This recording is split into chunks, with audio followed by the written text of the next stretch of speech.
palabra tiene el poder de curar, de enfermar y de resolver el enigma de la vida psicológica. El psicoanálisis ha subvertido 5 pilares de la civilización: la lógica, biología, política, ética y estética. Psicoanálisis y civilización, donde lo más particular de ti hace la diferencia. Psicoanálisis y civilización, un espacio lacaniano para la gran conversación, pensar, hablar y escuchar.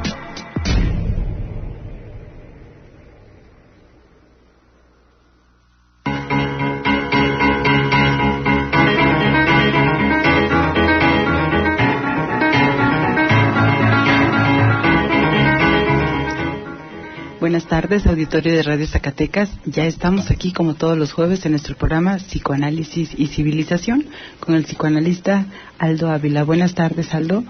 Hola, Aime, bienvenido auditorio. Saludos a todo el estado de Zacatecas y al estado de México, que nos sintonizan a través de la Voladora Radio en Amecameca. Y buenas tardes a la politóloga Tania Martínez. Hola, buenas tardes a todos. Es un gusto estar para mí aquí con ustedes el día de hoy. Bien, pues continuamos con esta serie de programa que iniciamos la vez pasada, abordando el tema sobre el niño, ya que estamos en el mes del niño, pero no sin antes pues hacer una extensa invitación a nuestro auditorio de las jornadas psicoanalíticas que tendremos el próximo mes, el 8 y 9 de mayo, que tendremos un invitado de la Asociación Mundial de Psicoanalistas, el doctor Luis Darío Salamone. Si nos quieres hablar un poquito más del evento, Aldo, y todo lo que vamos a tener. Claro que sí, es un evento que va a tener, digamos, este matiz propio de la ciudad de Zacatecas, en donde convergen pues los rasgos culturales adecuados o a propósito del tema de estas jornadas. Es decir, habrá música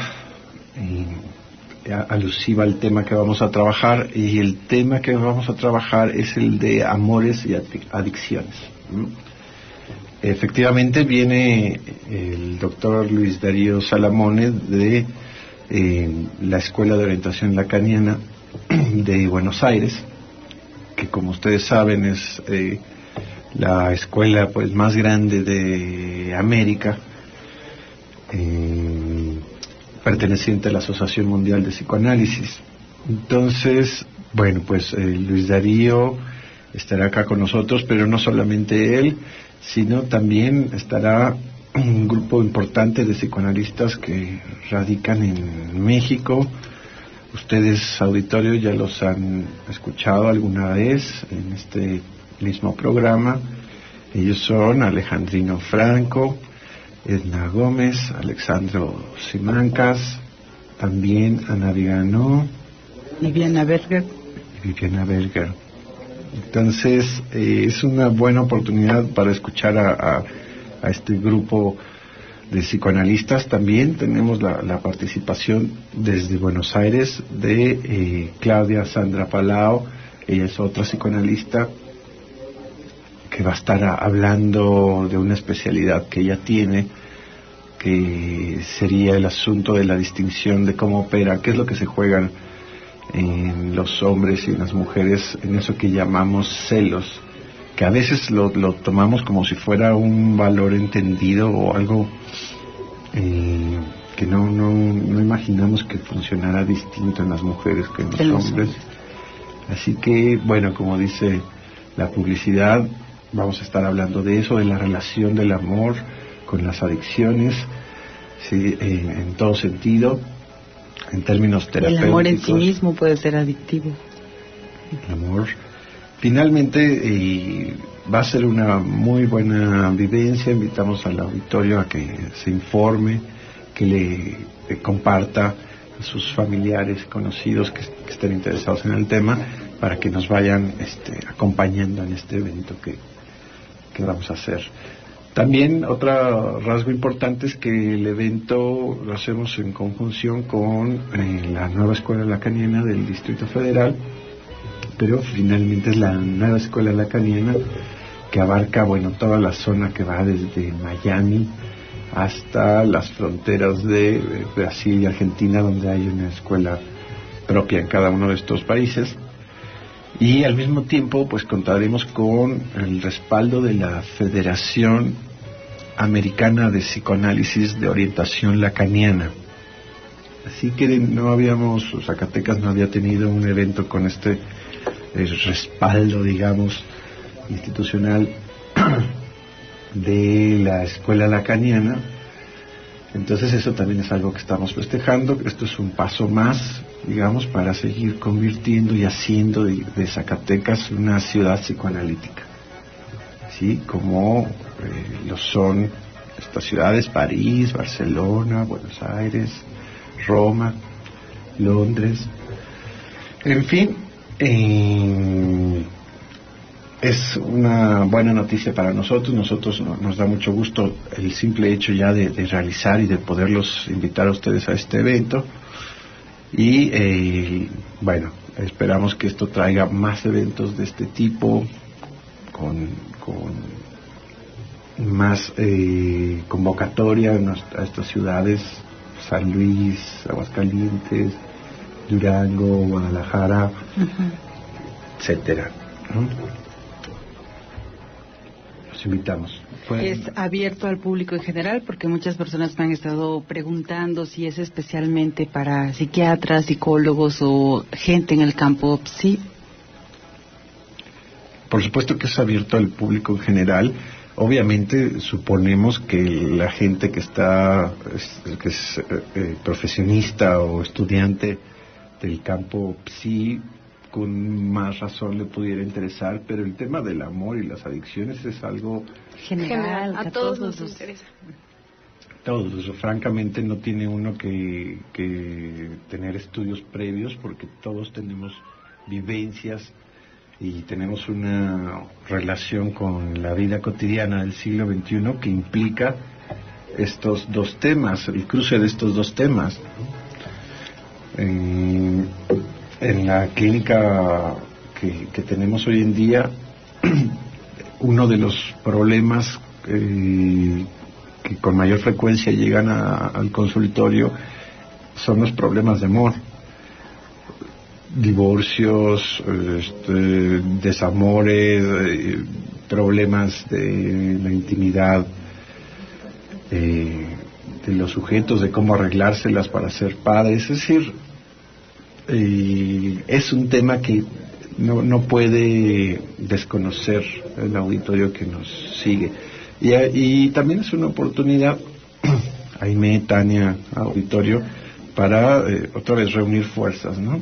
Es que sea una cita para conocernos más. El auditorio que nos viene siguiendo, podemos decir que lo sepan, que si nos siguen frecuentemente en esta emisión, pues están realmente preparados para poder asistir a este evento, ¿no?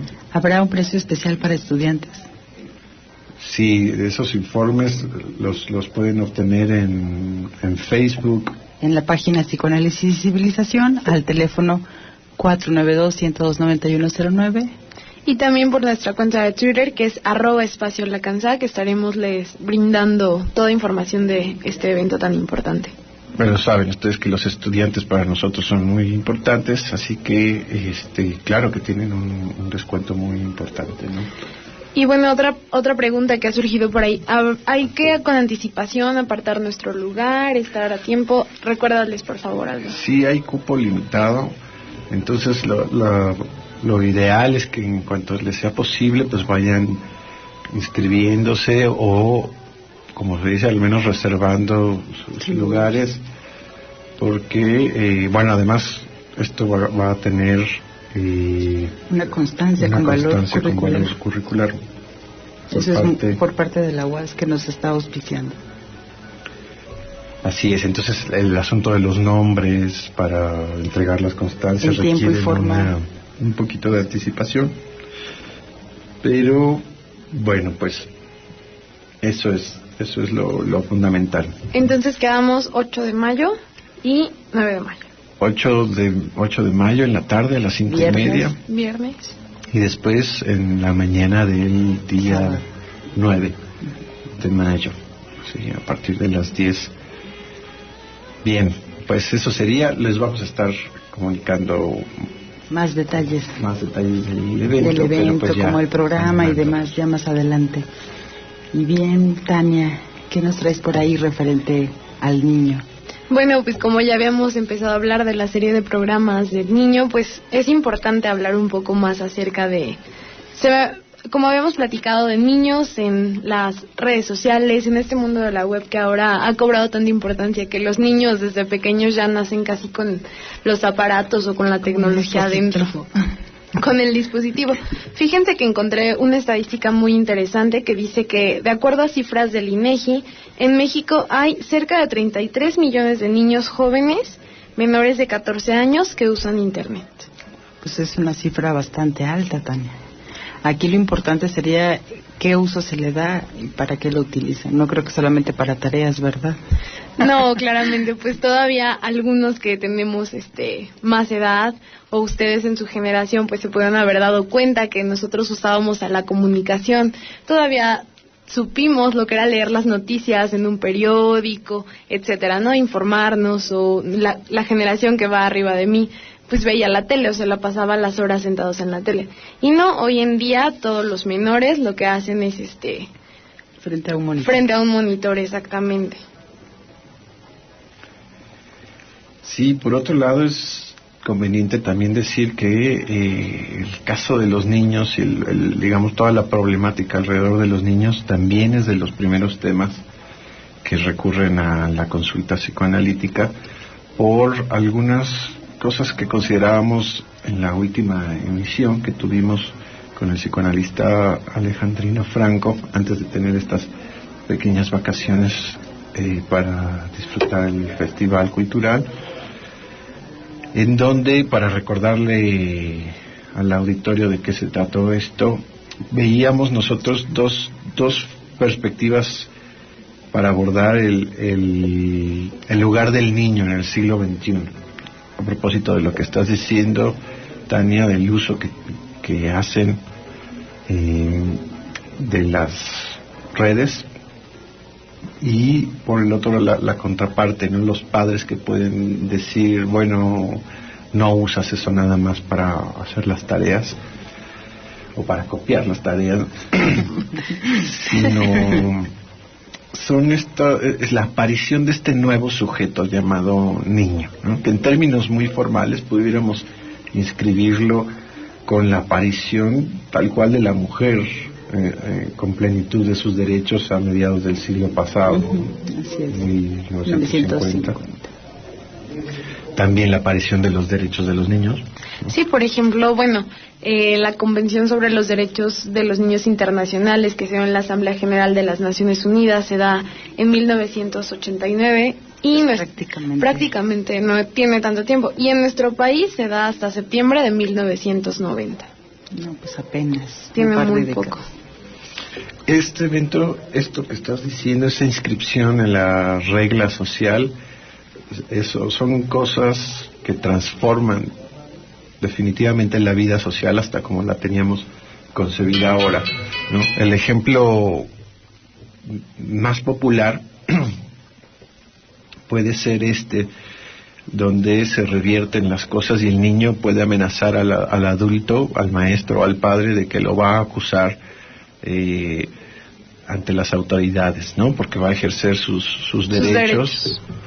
Y entonces tenemos a un niño consciente de que tiene derechos, por lo tanto consciente de que existe, en ese sentido de que existe legalmente. No es este niño adolescente que no existe jurídicamente sino hasta los 18 años. 18 años. ¿No? Sí, porque es considerado un menor, un niño de 0 a 17 años, bajo ese rubro se considera.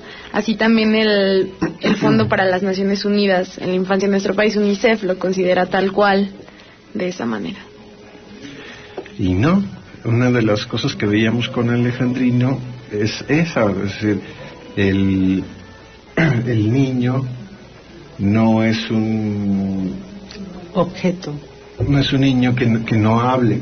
Bueno, dentro de las definiciones de niño, de infante que encontramos dentro del área de psicología, desde la raíz etimológica, pues vemos que infante viene del que no tiene la capacidad de hablar algo inteligente. Y por eso dentro de los rangos menores de la milicia y de la marina se les llama infantes a los rangos más bajos, ¿no? A los que no tienen no tienen permitido hablar y opinar, ¿no?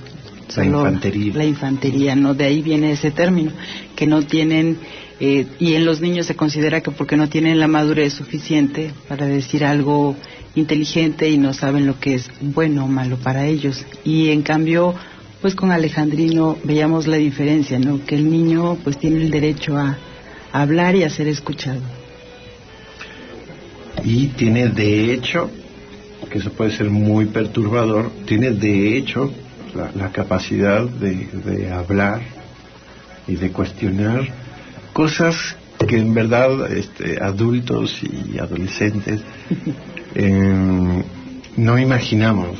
No imaginamos la agudeza que tiene el niño como para cuestionar valores entendidos, sistemas rígidos, fijos, que pueden ser a ojos de estas nuevas criaturas, de estos sujetos del siglo XXI, cómo las pueden cuestionar. Y una de ellas, que es muy delicada, es el asunto de la educación y del sistema educativo. Claro, lo cuestionan mucho, de manera muy constante, ¿no? En las escuelas vemos que el mismo niño cuestiona el por qué ciertas reglas, ciertas normas, ciertas arbitrariedades, ¿no? Así es, donde ya la figura del adulto, con sus respectivos roles de padre, madre, maestro, etcétera, es descubierto, digamos, que no tienen un peso en sí mismo. El niño puede cuestionar al otro de tú a tú. Te pone en jaque mate por completo, ¿no? Porque no nada más lo dice así como una simple idea, a veces te lo dice con argumentos muy válidos. Sí, que eso es lo perturbador, lo que puede ser insoportable para la vida del adulto y puede derivar en el uso y abuso del poder sobre ellos, ¿no? Claro, que siempre el adulto comenta, coloquialmente hablando, dice, bueno, no importa, son niños, no entienden de lo que estamos hablando. Y eso era algo, ¿no?, que en las praxis vemos en las películas antiguas, ¿no?, que los niños no comían en el comedor, comían en la cocina, que usaban short hasta determinada edad, que ya eran considerados hombrecitos, ya usaban pantalón largo, y así todo un sinfín de situaciones que era como para promover que aún no tenían la capacidad ni de sentarse a la mesa, ¿no?, porque no sabían comer adecuadamente. Bien, nos piden un corte en cabina y regresamos.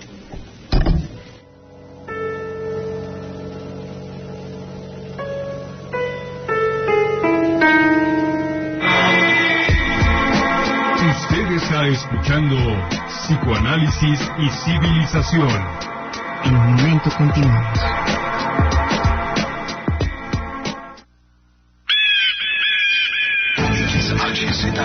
Radio Zacatecas, la radio pública que nos conecta.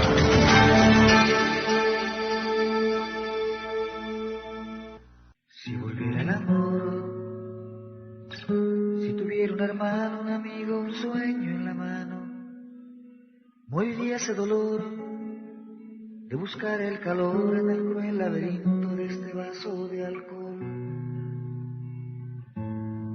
de estas calles sin sol. De amores y adicciones, ¿son iguales los celos de hombres y de mujeres? ¿Para qué sirve el amor? Puras mentiras, pasiones. La nueva escuela lacaniana del campo freudiano y el espacio lacaniano de Zacatecas, bajo el auspicio de la Universidad Autónoma de Zacatecas y la Unidad Académica de Psicología, invitan a la jornada psicoanalítica Amores Imaginarios, simbólicos y reales.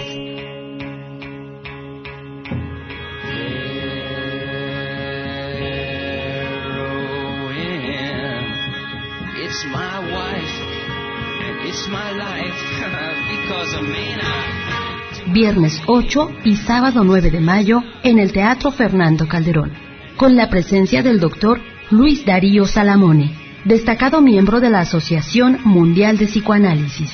Conferencias, seminario, casos clínicos, presentación de libro, arte y más. Para mayores informes al teléfono 492-102-9109 y en Radio Zacatecas al 92-224-85 de 10 a 13 horas. En el correo espaciolacanianosac@gmail.com o durante la emisión del programa Psicoanálisis y Civilización con Aldo Ávila los jueves a las 7 de la noche.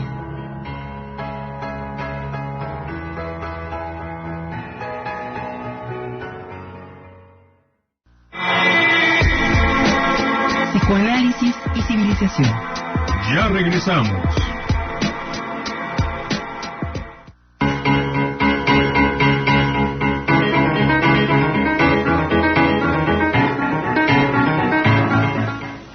Hola, ¿qué tal? Ya estamos de nuevo en nuestro programa Psicoanálisis y Civilización. Y bueno, pues continuando con el tema que estábamos hablando sobre el niño. Les decía que en ese punto donde el niño como sujeto viene a perturbar y a transformar definitivamente nuestra vida cotidiana como la teníamos concebida y construida, una reacción ante ese real, ¿sí? Ese real que sería en este momento la aparición del niño rompiendo esos paradigmas que llevan al adulto a hacer el uso y el abuso de su poder, más allá de palabritas como yo soy tu padre o yo soy el maestro, donde el adulto se queja casi melancólicamente de que eso no quiere decir nada, no quiere decir nada en sí mismo.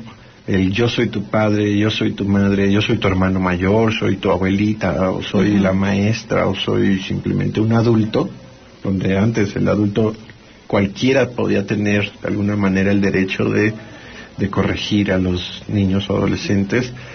Ahora el otro viene y le dice esa supuesta autoridad moral que te otorga el título de madre o adulto no es nada. La autoridad moral tienes que ganártela. Sí. Y te la tienes que ganar en ese sentido caso por caso. De ahí el gran reto que tienen no solamente los padres, sino los maestros. Claro. Como para ganarse ese amor, porque a propósito del amor, en el tema que vamos a trabajar en las jornadas, es no por otra cosa que por el ejercicio de un amor donde uno puede consentirle al otro el lugar de una autoridad moral. Por lo tanto, para cerrar la idea, es posible vérselas con los niños del siglo XXI. Y sí entran en verdadera crisis muchos adultos, el no saber cómo abordar. O sea, he tenido en la clínica maestros que de verdad temen a sus alumnos, literalmente, ¿no? Sí, temen literalmente. Si quieres comentar el ejemplo que traes en mente. Sí, un maestro de secundaria, niños de 12 años, y de pronto así es que estoy frente al grupo y me retan, si yo digo algo me contradicen, me traen argumentos, me ignoran por completo, ¿no? Y llegaba a una angustia tal el sujeto que, bueno, era angustiante cada mañana ir a trabajar, ¿no? Y decir, es un reto estar frente a estos sujetos, entrar a un grupo de 30 sujetos que me cuestionan y no sé cómo hacerlo. Además me comentabas de estas amenazas que apuntan a lo jurídico, pero que incluso hacían amenazas de grupos de poder, es decir, de recurrir al narco. Claro. para amedrentar a los maestros. Sí, ¿no? también. Sí, yo soy fulanito, soy sutanito, mi soy papá. primo, amigo de... Que esa es otra cosa que vemos aquí, sobre todo en Zacatecas, donde circula de otra manera el rumor, de una manera muy particular, donde los directores, los maestros incluso saben qué chicos están coludidos con los grupos del narcotráfico. Sí, sí, tal cual. Y ellos reciben un trato especial. Sí, por el miedo. Por no tener miedo, hasta dicen pues que pasen con tal de no tener algún contratiempo. Que no, nos meten en el asunto tan especial de lo que significa el tejido social, en donde no hay una autoridad clara, sino la autoridad se manifiesta con el poder bruto. Bueno, eso es un tema.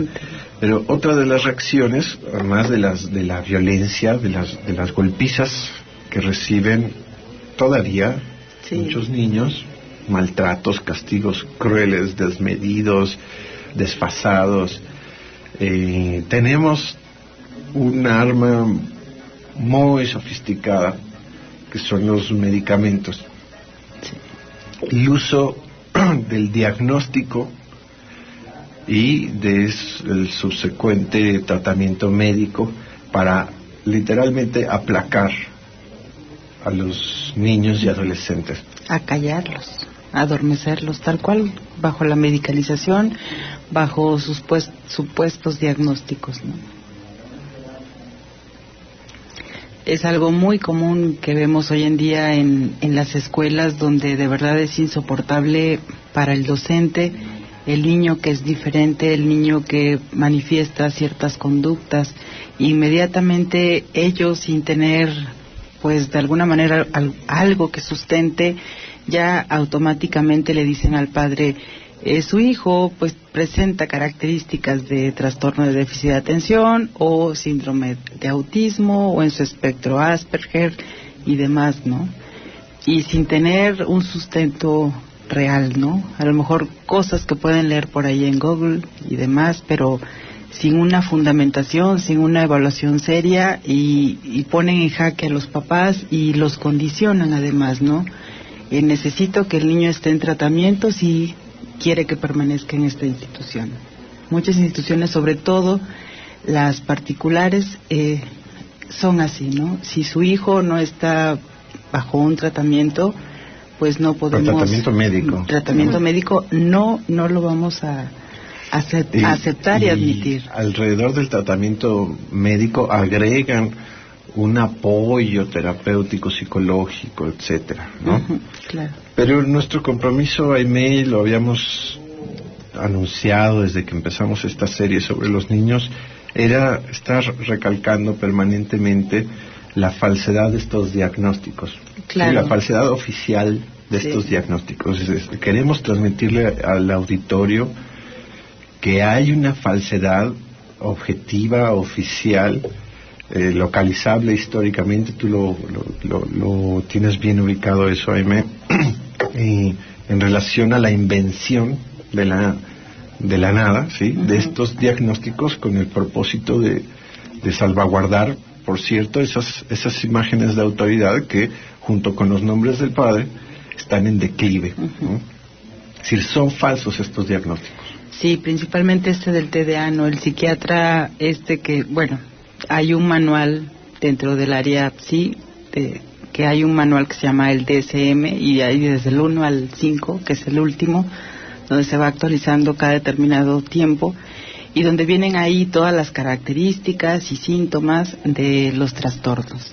Ahí viene el trastorno obsesivo compulsivo, trastorno de déficit de atención, etcétera. Un sinfín, parece la Biblia del psiquiatra, ¿no? Es así como, vamos a ver este sujeto que tiene bajo determinadas características. Y el sujeto el doctor que dijo, bueno, hay un trastorno que se llama déficit de atención, que hay con hiperactividad y sin hiperactividad, el que hace toda esta cuestión donde anota todas las características y demás, antes de morir, pues él reconoce que realmente él lo inventa, que este trastorno en sí no existe, ¿no? Sino que él vio que de verdad era imposible. Muchos que nos dedicamos al área así, trabajamos con los niños, en broma decimos, este niño necesita un cambio de papás, ¿no? Este sujeto dijo, pues es imposible que el papá admita que no está haciendo bien su tarea como padre en muchas situaciones. Entonces era mucho más sencillo decirle, tiene este trastorno y le vamos a dar un medicamento que básicamente lo que hace es adormecer al niño, ¿no? Entonces el niño, que es curioso, inquieto por naturaleza, pues está ya prácticamente adormilado bajo la medicalización, que también tiene sus consecuencias, que se han hecho muchos estudios, que cuando niños que empiezan este tipo de tratamientos con estos medicamentos como Ritalin y demás, pues sí tienen una gran tendencia en la adolescencia a ser adictos a otras sustancias, ¿no? Porque desde muy pequeños están consumiendo sustancias para controlar lo que ellos por sí mismos no pueden controlar, ¿no? De entrada, le quitan al niño la capacidad de él hacerse responsable de sus actos y de él poder regularse a sí mismo. No, y sí se nota mucho la diferencia de un niño medicado a uno que no lo es, se pierde por sí mismo. Ya vemos niños literalmente en las aulas adormecidos, babeando. Sí. Pero no están cuestionando al maestro, no están parados en el aula, ¿no? Y pareciera que quieren sujetos sentados sin que se muevan, ¿no? Bueno, cuando lo que está de fondo es esto que venimos indicando, que es el cuestionamiento y la transformación de los paradigmas sociales, sí, en donde ahora tenemos que incluir y dar legitimidad, que este es un acto totalmente freudiano, Es decir, cuando Freud habla en su época de la existencia fehaciente de la sexualidad infantil, lo que está haciendo es dignificar al niño. Nosotros podemos decirlo ahora de esta otra forma. En la medida en que el niño es un sujeto hablante, ¿sí?, es un sujeto que está, digamos, bajo las mismas reglas que cualquier otro sujeto adulto, viejo, mujer, no mujer, medio mujer, etcétera. O sea, un sujeto dominado, ¿sí?, o bajo el yugo de las reglas del significante. Descubrimiento psicoanalítico, orientación lacaniana, tiene que ver con esta gran tesis, ¿no? El sujeto, sobre todo, es decir, el hombre, el ser humano, sobre todo, es un individuo que está sujeto, que está sujetado a las reglas del lenguaje. Está atropellado, piensan. Sí, tanto, está traumatizado, ¿sí?, por haber sido subordinado a las reglas del lenguaje. Es decir, ese trauma no lo tienen los elefantes, las jirafas, ni los perros, aunque los perros tengan ahí cierta construcción de palabras, pero no tienen como tal la subordinación, el yugo del lenguaje dominándolos. Lo que Freud llama el inconsciente es nada más ni nada menos que las secuelas, digamos, y la estructura psíquica que deja la instauración del lenguaje en el organismo del cachorro humano. El cachorro humano no tiene todavía ese atravesamiento, aunque se empieza a ser invadido por desde el significante de su nombre propio, el significante del sexo con el cual nació, la familia con la que nació, la cultura con la que nació, etcétera. Empieza hasta que finalmente el sujeto introyecta, podemos decir, el mundo simbólico y hace de este mundo simbólico una forma de satisfacción y una forma de localizarse en el mundo. Así que nosotros podemos también agregar que en el niño es donde sucede este gran fenómeno. Así que es un momento privilegiado y es un momento sumamente trascendente el que va a vivir el niño al integrarse al mundo simbólico. Ahí mismo es un momento de reconocer de gran dignidad, ¿no?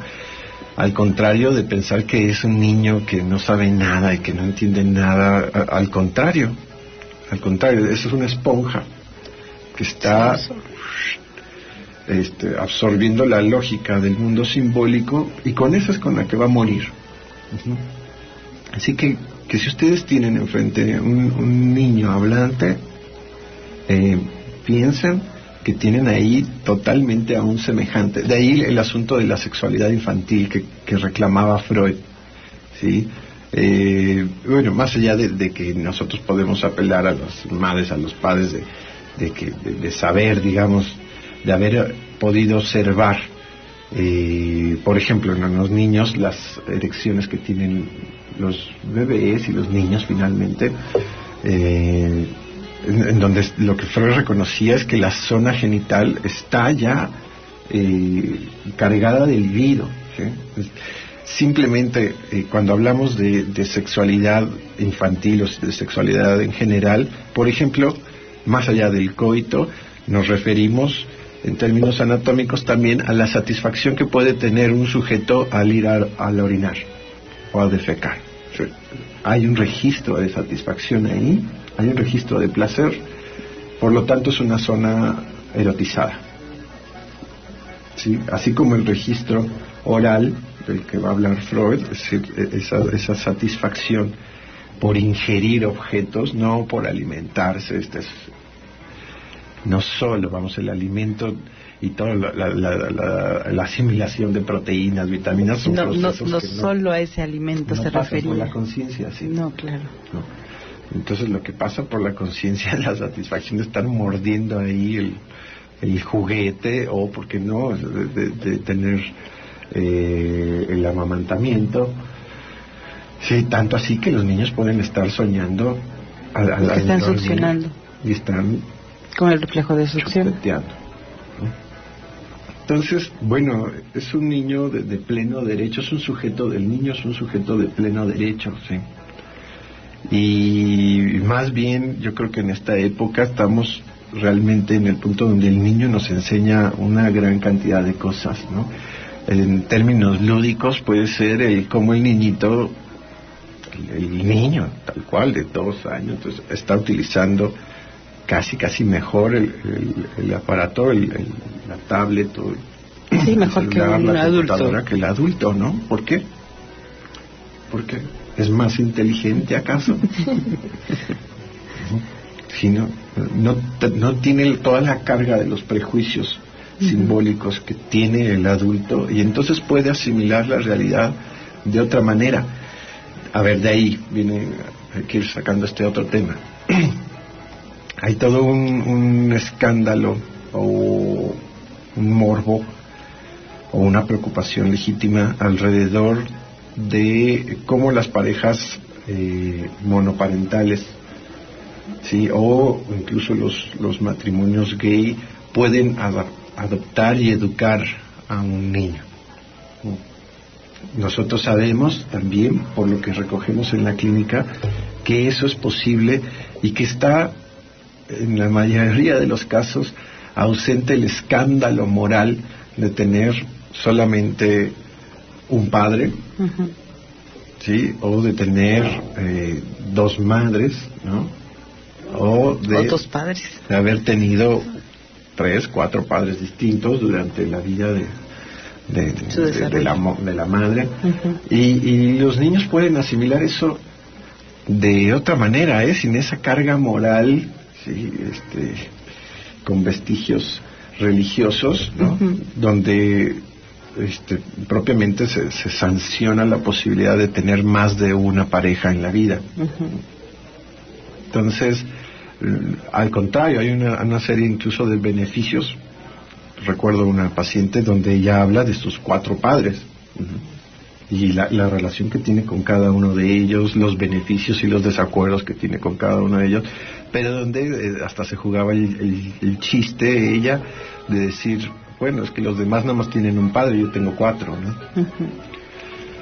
Es decir, son cosas muy interesantes en donde el niño nos enseña al adulto qué tan caducos son nuestros prejuicios, ¿no? Qué tan innecesarios son incluso para asimilar el nuevo orden social. Para muchas situaciones, ¿no? Yo lo veo en la clínica, que llega la madre o el padre angustiado porque viene un proceso de divorcio y no saben cómo planteárselo a los niños, ¿no? Porque creen que los niños van a sufrir, se van a angustiar, etcétera, ¿no? Y pasa todo lo contrario, ¿no? Los niños así como que respiran y dicen, vaya, ¿no? Era insoportable vivir con los dos peleándose, ¿no?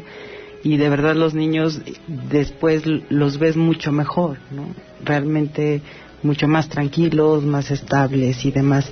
Y no tiene nada que ver, ¿no? Y se juega mucho ese fantasma de evitar un divorcio en nombre de los niños, ¿no? Que es una justificante que usa el adulto para no dar ese paso. Bien, ahí me gustaría agregar un comentario, pero después del corte que nos solicitan.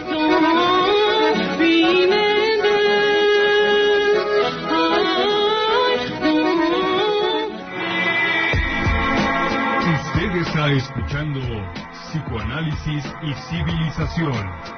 En un momento continuamos.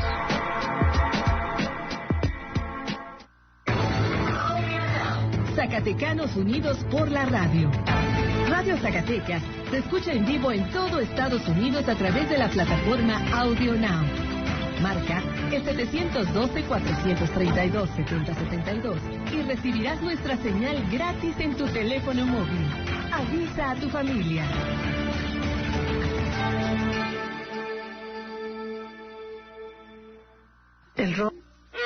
XHZH, Radio Zacatecas, la radio pública que nos conecta.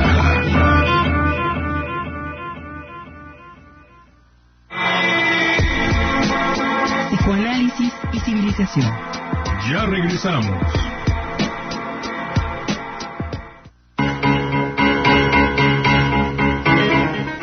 Bueno, regresamos, auditorio, con este punto que mencionaba Aimé, que es también típico en la sociedad, el supuesto temor de los padres de cómo van a ser afectados los niños a través del proceso de divorcio. De que van a haber modificaciones.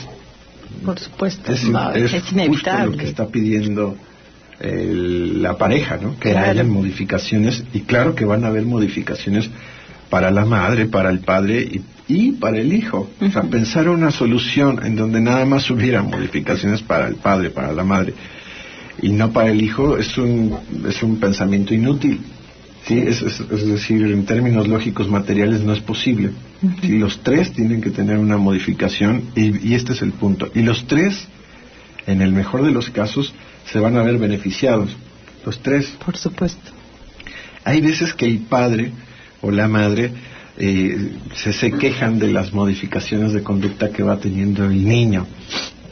Voy a poner una, ¿no? Es que ahora el niño, cuando está contigo, hace lo que quiere y quiere venir a hacer lo mismo cuando está conmigo, etc.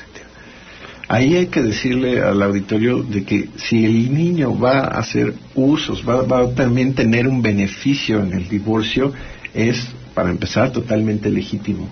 ¿Por qué esperar que el niño no se beneficiara también del proceso del divorcio y beneficiarse así a su manera, ¿no? En donde puede encontrar ciertas comodidades de un lado y ciertas comodidades de otro. Sí, hay que saber lidiar con eso, pero sobre todo no esperar que no se presenten modificaciones de conducta para empezar, y por el otro lado que no hayan beneficios propios del niño. El niño va a sacar de eso. Es inteligente y lo va a hacer, y siempre lo hace, ¿no? Siempre es manipulador por naturaleza y siempre saca su beneficio. Pero no me gusta la palabra manipulador. Porque tiene una connotación negativa. Es simplemente un observador, un mediador. Es un sujeto como todos, que está bajo lo que Freud llama el principio de placer. Es decir, claro, el niño, como cualquier otro sujeto, va a sacar de su entorno un beneficio. Sí, por supuesto. ¿Sí? Que va a ofrendar, digamos, o que inevitablemente se dedica a la satisfacción pulsional. O sea, la satisfacción pulsional no pide permiso para saciarse. No, por supuesto. ¿Sí? No es algo obvio, porque hay mucha gente que incluso se pregunta qué es eso de la pulsión y cómo hay que satisfacerla y cómo no hay que satisfacerla. ¿Cómo se maneja la economía de la pulsión? Para decirle al auditorio algo así sólido, es sencillo, que la dinámica pulsional se satisface más allá del yo. ¿Sí? Entonces, es la dinámica del deseo la que se puede ver problematizada. Y esa cuestión, ¿no?, de que a veces el adulto cree que el niño no entiende mucho de lo que está en su contexto por ser niño, ¿no? Un ejemplo de un caso por ahí que tuve, donde la mamá se resistía al divorcio por querer mantener ella esa cuestión de la familia, padre, madre, etcétera, ¿no? Y entonces decía, pues prefiero que los niños crezcan, era de lo que ella decía, bajo una norma, una familia donde hay un papá, una mamá, y estando con su hijo viendo un programa del Chavo del Ocho, el niño como de 5 años, pequeño, ya ven esta típica frase donde llega el profesor Girafales con flores y es así como muy amoroso con doña Florinda, ¿no? Y ya el niño voltea y le dice mamá, mi papá no te quiere, ¿verdad? Y la señora así, ¿por qué lo dices? Pues yo nunca veo que te mire como mira el profesor Girafales a doña Florinda, ni te trae flores. O sea, pareciera que por ser niños a veces no se van a dar cuenta de lo que está pasando, ¿no? Claro, bueno, ahí podemos agregar que al igual que el sujeto en general, más allá del hombre, la mujer, el adulto, etcétera, construye también la comprensión de las cosas en términos freudianos a través del principio de placer. Es decir, el binomio placer-displacer es lo que subyace el proceso de comprensión de las cosas y del mundo. Es decir, se va construyendo así la situación o el objeto X está asociado a placer o displacer, ¿sí?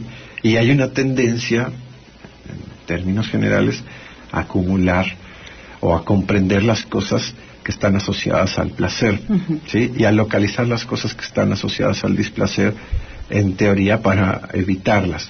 En un segundo tiempo, Sigmund Freud se da cuenta de que hay un más allá del principio del placer, que es lo que va a finalmente a escandalizar al mundo, este descubrimiento freudiano, donde dice que no es tan así esto de que el hombre de por sí y en sí busque el placer y la felicidad y el sentido y la gracia, sino que hay una relación oscura y una misteriosa entre el sujeto y las vivencias de displacer. ¿Sí? Es decir, que el sujeto no por definición y no por default va a evitar las vivencias displacenteras. Las vivencias displacenteras tienen el plus, lo digo rápido, ya se nos está acabando el tiempo, tienen el plus de que cuando cesan, ¿sí?, se alcanza una satisfacción. Es decir, piensen en la intensidad del pleito, va a alcanzar una satisfacción cuando el pleito como tal sufra un corte o termine. ¿Sí? Son otro tipo de satisfacción, lo que Freud llama en la descarga de la intensidad pulsional se alcanza una relajación. Bueno, en otros programas seguiremos hablando de esto. Se nos ha acabado el tiempo, los esperamos la próxima semana para continuar la serie del niño. Y los invitamos a que revisen la página del Facebook, el Twitter, los teléfonos. Psicoanálisis y Civilización. y el teléfono 492-102-9109. Y también nuestra cuenta de Twitter, que es @espacio-lacansac.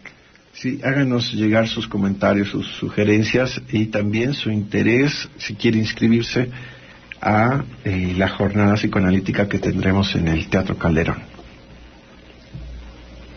Hasta la próxima. Buenas noches.